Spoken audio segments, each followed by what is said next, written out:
Pinaghahanda ni Pretty Actress ang pagbabalik niya sa telebisyon pagkatapos niyang mawala ng halos 1 taon dahil sa napabalitang nagdalang tao ito.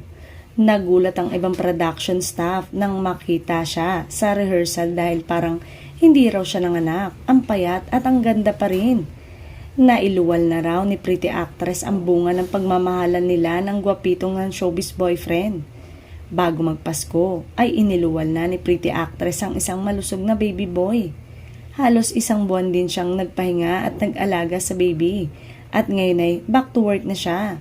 Binigyan siya ng kanyang management team ng isa pang pagkakataon dahil promising ang batang ito. Marami sa mga sikat na magaling na aktres na dumaan din sa ganoong karanasan.